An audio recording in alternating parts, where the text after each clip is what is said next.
Dans un village ancien, la vie quotidienne s'écoule, mais une tension invisible plane sur les cœurs. Au milieu de cette agitation, une figure sereine apparaît, apportant une aura de paix et de sagesse. Son arrivée suscite l'espoir chez certains, mais aussi l'interrogation chez d'autres, face à son message. Soudain, le calme est brisé. Une femme, Marie-Madeleine, est traînée devant lui, accusée. Les pharisiens, le visage sévère, exigent un jugement, une condamnation immédiate. Jésus, au lieu de répondre, s'agenouille et écrit silencieusement sur le sol poussiéreux. L'attente est palpable. Les accusateurs insistent, pressant Jésus de prononcer son verdict. Jésus se relève enfin, son regard balayant la foule avec une profonde compassion. Alors, il prononce des mots qui résonneront à travers les âges, défiant la haine. Que celui de vous qui est sans péché lui jette la première pierre. Un silence pesant s'installe.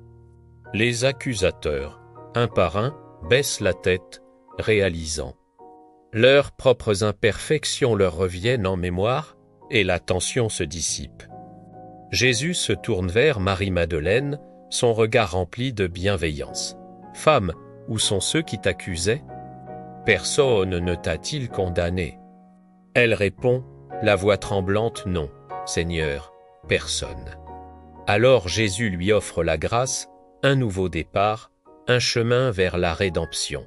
« Moi non plus, je ne te condamne pas, va et ne pêche plus. » Marie-Madeleine lève les yeux, son visage passant de la honte à un soulagement immense.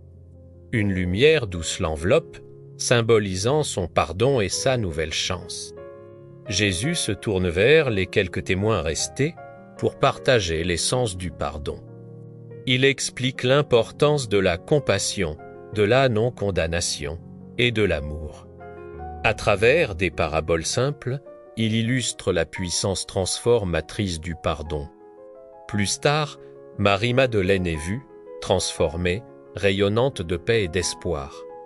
Elle n'est plus définie par son passé, mais par la grâce et la nouvelle vie qu'elle a embrassée.